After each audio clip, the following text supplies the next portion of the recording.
Oh, hello and welcome to your Affinity Designer first tutorial. So the first thing we want to do is when we open up our software, we're going to have this environment. Now, when you actually click on the icon and start it for the first time, what you're actually going to have is going to be an introduction of a new document. So it will come up looking like this. Now in here, we have various options. Now in my presets, for me personally, I've already set up one for YouTube, and therefore the dimensions are exactly what we want for a full HD screen, which is 1920 pixels by 1080. Typically, you're probably going to be looking at print. So print will have typical print sizes from A0 upwards, and there's also letter and other things. I think you could even find postcards and stuff on there. And then you have print ready, and print ready is similar, but this allows for bleed areas.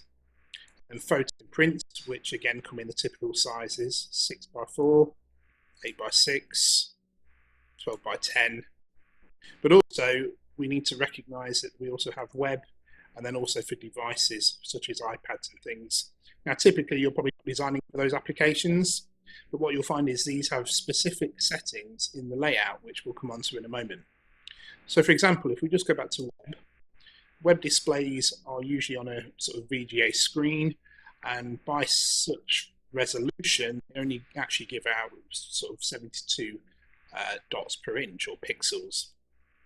That being the case, the resolution does not have to be as high. This is also the reason why when you print a photograph that's been provided digitally, that's come off of a website or an electronic means, it often comes out pixelated because the pixels are not designed for the resolution of print. Now for print, you'll see here the DPI, dots per inch, is actually set at 300, which is the resolution you'll be wanting to print for professional printing at least. Also, if you were scanning, to be fair, if you're scanning, you want to set the highest scanning resolution possible. Now in a way that would pick up a lot of noise, as we call it, the unwanted parts, but at least you've got the full image quality to then play with and fix. Also, when working in a document, you can set up what scale you're working with. So in our case, the units for our scale could be in inches, they could be in points, pixels, feet, yards.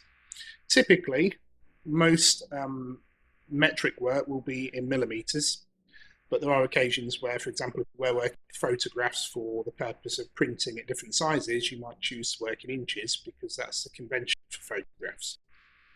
So we're probably going to want millimeters, which is what A4 and everything works in.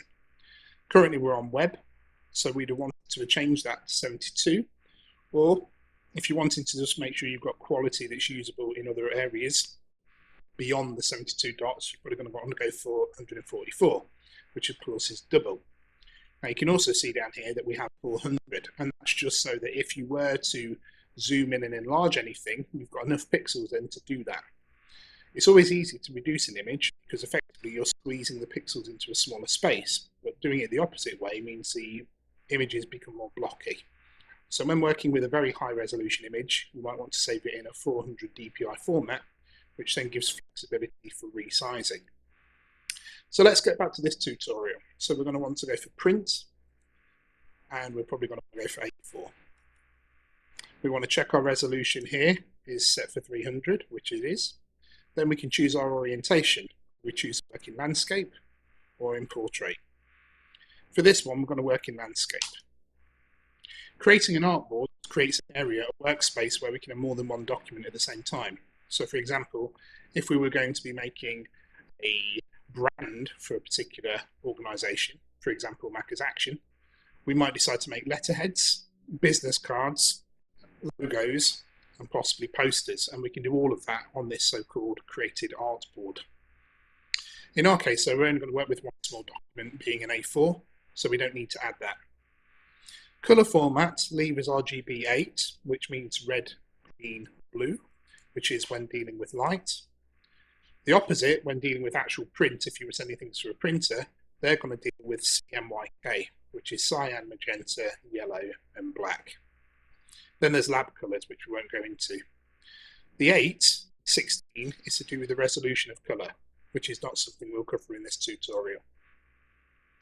Transparent background is something you would tick if you're choosing to make logos, for example, where there would be a translucent background. If it's a solid image though, you don't need to tick this box. And we will probably come on to this again in another tutorial. And then in the case of actually having a bleed area, I should point out bleed area just allows for the fact that when something's printed, when being cut with a guillotine, it doesn't cut up to an edge. In fact, the area bleeds over, allowing the cut to be clear, even if it's slightly off by a millimetre or two. So in our case, A4 create. And there's our page ready for working with. Okay, so this is our workspace. So let's have a look around at what we've got going off here. Well, to the side, the first thing we've got is all this stuff going off on the side here, all these logos, and this is in the assets pane. Now these are basically in the iOS 12. There's other categories depending on what you've got installed. I have a few things installed here. But these are basically icons that we can bring in, already predefined, ready to use. Now, chances are what you're looking for won't be in this list, and there's various categories. To collapse that, if we go to this little corner icon here, we can go to collapse all, and we can see all the headings in. And there's all the options that you actually would have on your system too. Now, it is also a distraction from our space. Now, to get rid of it, this is the bit you'll have to try and remember. We're going to go up to View, click on View, and we're then going to go to Studio. That's the bit we miss out. And we can see we've got many other options in Studio, but the one we're looking for is Assets. So this is where we turn it on or off. And that's it, it's gone. Then obviously we can do the reverse to bring it back. So now at the side here we have a toolbar, and we are going to work our way through all of these tools through the rest of this course. Here we have the option to change what we call personas. Currently, this is the main persona we're working in, which is the design persona. We also have a pixel persona, and we have an export persona.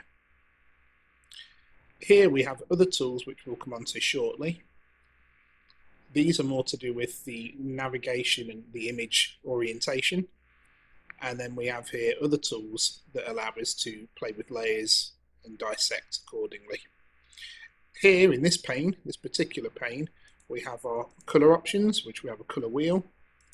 We have swatches, our different brush types, and our stroke details. And strokes are to do with the thickness of the line that's being produced. And also if we click on the little pull down here, there will be other options such as boxes and sliders if you wish to work in that format. Now down here though is where we will have layers, as it says. But then we have effects that can be added to the layers. We have styles that can be also imported into a piece of art. We have text styles, and then stock is for stock images, which you can subscribe to and bring in through a third-party source. Then down the bottom here we have our transform tab, which allows us to resize and redimension objects that we're working with. We have our history, which will show exactly what we've done. So as we start to implement changes within our documents, this will record them changes, and we can then go back to a point before perhaps we made an error or a mistake. This is non-destructive, which means it keeps it in its history, so we can always go back into the history. And then a navigator, which allows us to move around the screen, especially if we kind of go off kilter, and we can zoom in and out in this place here. Now other options are here within the layers tab, which we will come on to when we deal with layers. So to get started, let's see what we've got on the side here. This is our main key tool, and you'll see even as I've hovered on that, it says Move Tool V. So that's a shortcut key. The problem is though, using that shortcut key, typically you're going to do it after using text, which results in you typing the letter V. When using other tools though, other tools on the list, by pressing V we go back to this. Now this sort of cursor tool is the one that I'm going to emphasize, that whenever we do any action and we want to do some other kind of action by using a different tool, it's always best practice to go back to that first, because chances are clicking on something else will end up resulting in some sort of outcome we never intended, and then we can't go back again. Well, that's not true, because we can go back to the navigator or the history tab right down the bottom here. So the first thing we're going to do, as I say, we've got many things here we're going to come back to, but I want to start with shapes. So here we have our rectangle tool, our ellipse tool, and our star tool. Now the star tool, you'll see there's a tiny little corner, and on that corner it just means we've got more options. So if I just click on the star tool, it brings up all the other shapes that we have available. And we're going to come back to that shortly. So the first thing we're going to do is we're going to start with our rectangle tool. So click on the rectangle. As we come on, we've now got a crosshair showing exactly where we're working. Wherever we click and press our left button and hold, we will get to draw our object. So if I go down, it will go long, and I go across, it goes wide. So we can draw a rectangle there. We can click on our ellipse tool, and we can draw an ellipse, just like that. And of course, if we go to the rounded rectangle tool, we're going to get rounded edges. Can be good for creating buttons. And if we go to our star tool, we can, that's a good example where you can see in our history tab, it shows we've added the rectangle tool. So if I click back, you'll see it takes us back to the previous step. So that's very useful. Or you could have pressed Control and Z to undo. So let's go back again. Click on that, press and hold my left, go back to selecting the star tool itself, and I can draw a star. Now you can see that as I move my mouse around though, the dimensions are distorted. They're being made into whatever format, depending on where I'm moving my mouse. That can be extremely useful, but also can be problematic. So as I just delete these, let's see exactly how we get the perfect square and perfect circle, which is typically what we're looking for. So if I click on my square tool, if I press and hold down the shift key on my keyboard and then click and drag, I will get a square. As you can see, it's making a square every time. Now for this little exercise, I want to make these all 70 millimeters. And you can see as I'm moving the crosshair, it's giving us the dimensions. So we can literally move along until we get close to 70 or as perfect as we can.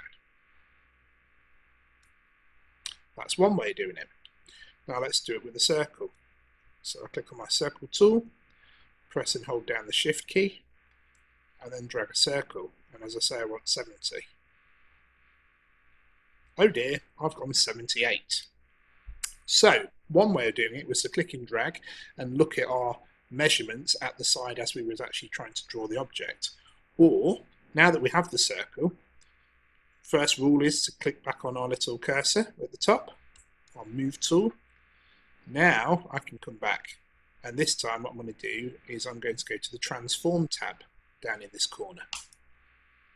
Now I've gone into my transform tab, I can see these dimensions are 78 by 78 because it's a perfect circle. Same as if I click on the square, you'll see they're the same dimension too, they're equal.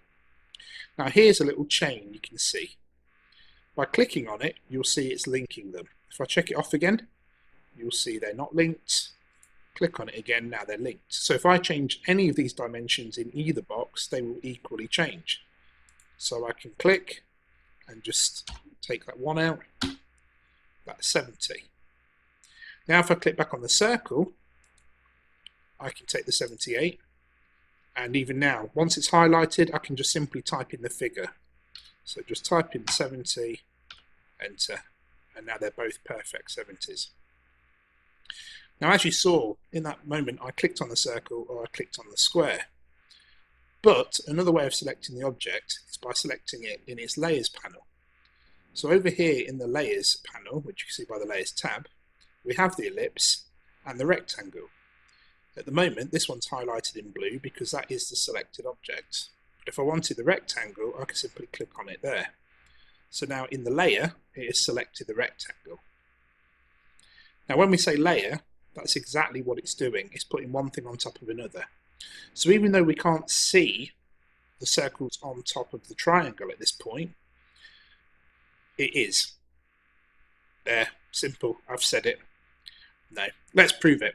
So if I click on the rectangle now, I can change its colour. So one way of doing that is to go to swatches, and then we can see our colours quite clearly. So now if I take the object colour of red, that's red, and if I choose my circle, I can turn that to blue. So now the ellipse, we're saying, is on top of the rectangle, just here. So let's see what happens. If I move my circle over the rectangle, you can see it's exactly that. It is indeed on top of the rectangle. But how do we get that on top of the other? Well, there's two ways. One is to manually click and drag. So if I click on rectangle, highlight it, click and hold. Oh, that's the problem. It saw it as a double click. So when it's a double click, it takes it as we are trying to enter text and name it, which is always good. When playing with layers, you couldn't name them. Often I will if I'm doing a complex object. But if I click back in the spare empty space, that'll deselect. Now, my advice is always to come to the left-hand side where the object is, and between the cursor bar, slide bar, click there, and then you can move it. Now we can move it to the left and right.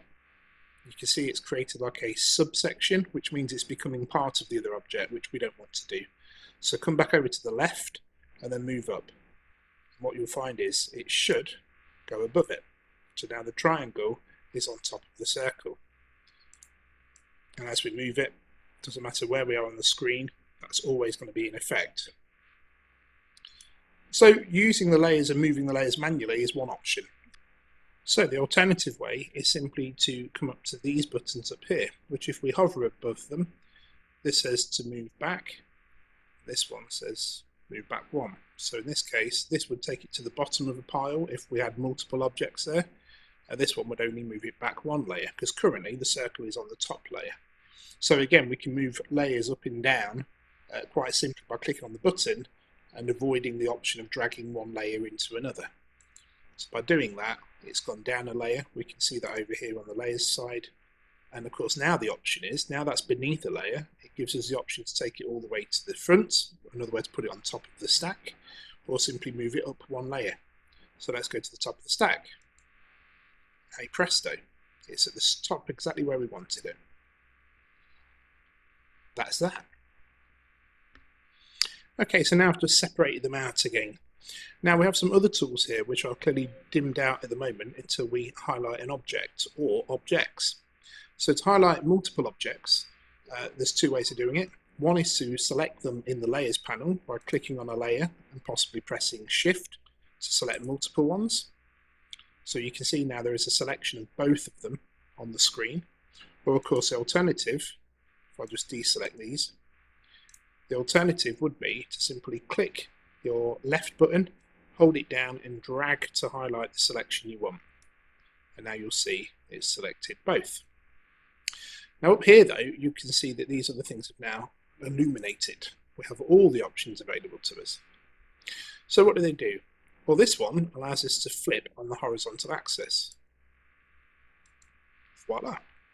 So because it's grouped as an object, it's flipping the grouping of the object around. In other words, it sees it almost as one image because it has been selected in a group. We can also flip it this way, which we're not going to see, but you clearly notice that the rotation handle has moved and now it's moved back. Then we have our turning it by clockwise or anti-clockwise. So if I was to do that now just realign this on the screen. Now we go back to the flip on the vertical, you'll see it does just that. And of course then we can also go clockwise. Now we also have these alignment tools, which are very useful. We can align to the left, therefore they've both gone to the left of the selection. If I Control Z to undo, then we can align to the right. And of course we're not going to see that because they're now aligning to each other. So let's deselect them. Let's just take one object. Let's take the square. So with the square, if I align to the left, it takes it all the way to the left of the screen, or the page, align right to the right of the page. Align center, it aligns it bang on center. A very useful tool, especially when making posters. Now these tools do the same in the other way around. So this will take it to the top, to the bottom, and in the center. So a good example would now be this circle. So let me just move that. Clearly the circle is not exactly where we want it, but we want it center center. So the advice is click on that, select center, and then select center again. So we're aligning both the horizontal and the vertical. And there it is. And if we do it again with this one, they should overlay each other. Just like that. Circle in a box. So already we're getting to know our environment. We've got to see what everything is here, and we're working ourselves along the top. You'll also find that the top tool features will change depending on what tool we've selected in the side. So for example, if I was to choose the fill tool, you'll see that this panel has changed here. And if I choose a pen tool, again, the tool's changing depending on the parameters of what tool we're working with. Now, what is lacking in our current setup is when working in documents, we often want to know measurements, and we want to know exactly where things are aligning. Now, to do that, I recommend that the first thing you do when coming into this is to change the setup for Affinity Designer. Now, yours may already be set like this, but if not, follow this instruction. I want you to go to View, and what we're going to bring on is we're going to show the guidelines, or show guides. That's the first thing we're doing. So we're going to bring that in, and even though you can't see anything yet, you will in a moment. And then we're going to go back again, so back to View, obviously making sure Guides is on. And then we're also going to show our ruler. So click on Show Rulers. I should also point out where you see, in any software, where you see Control+R, Control+, these are shortcut keys, so you can turn them on and off using them. Now, if it's something you're doing on a regular basis, and you need to switch it on and off, then obviously it's useful to get familiar with that. Other than that, don't waste your time learning shortcut keys. The most important one I always recommend is Control-Z, because that's undo, and that's probably the most useful tool you're ever going to use. So let's put the ruler on, and as you can see, we now have a ruler. A4 is 210 by 297 millimeters, so you can see we go from 0 up to what would be 297 here, and if we go there, you can see it's going from 0 down to approximately 210. So we know that is an A4 piece of paper. Now the guides is so that we can align things according to what we're working on. So for example, if in my art piece the circle's there and I want to align, let's say, a text box, that's exactly where I want that circle. I want a text box to be, well, at the side of it. What I can do is I can bring in a guideline, and to do that, go over to the ruler and click and hold down your left key, and then simply drag, and you'll see we have a guideline, and we can set that guideline wherever we want to put it. Now in our case, we're going to put it right at the edge there. Now if you haven't already, I want you to go up to this magnet here, which is for snapping. So while that's off, which it is now, if I click on my guide again, it just freely moves according to where I move my mouse. If I put my snapping on, it acts a bit like a magnet, and it will pull to the object. So as I come across, in fact you even see it snap, and also it goes green. Let's do that over here. There it is, snap, snap. So we can always align perfect with whatever objects we're working with. So now that I've aligned my guide, I can now take this. Now if I'd have tried to snap to the object, it would have done that anyway, we can see that. But perhaps I wanted my box to be down here, but aligned with the circle. And now again, you can see it's all lining up perfect. The reason we've got the green line in the center of the square is because that's showing us that that green line is actually centering to the whole of the page. So that square is bang on center in the page.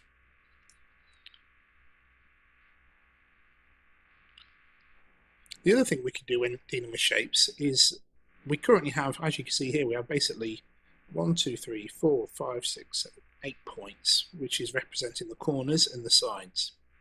Now at the moment we were on the Move tool, but we can come down to the Node tool. So what that will allow us to do is change and play with and manipulate the nodes. So if I click on the object again, and now click on my Node tool. Now the other thing we have to do is it's a solid shape that's still a vector graphic, meaning we can still change its orientation. But let's assume now it's kind of what we wanted to do. Now if you're worried about destroying something you're working with, my advice is to duplicate it. Now if we come back to our layers over here for rectangle, there, what we can do is if we right click on it, we have the option then to duplicate. So now it's created a duplicate layer.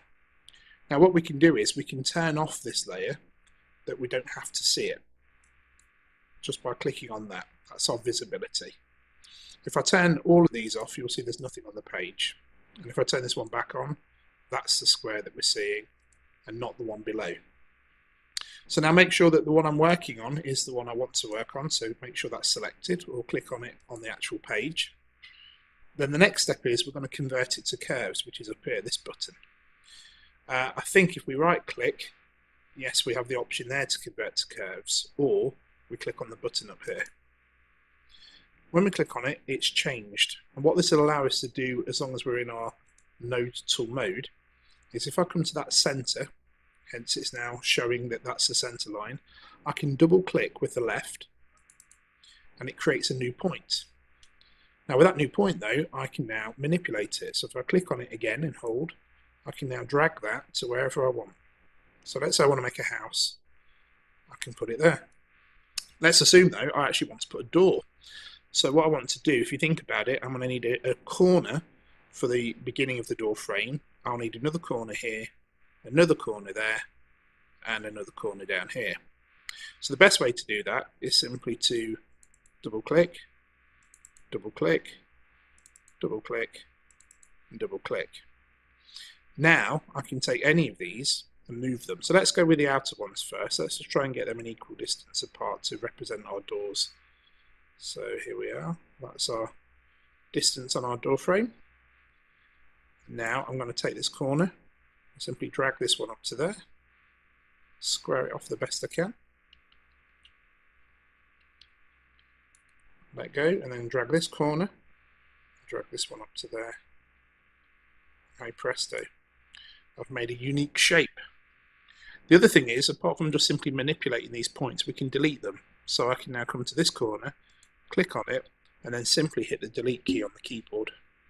And what that will do is, by taking the point out, it will still reattach and reassert the previous ones. So I click on that again, and then delete.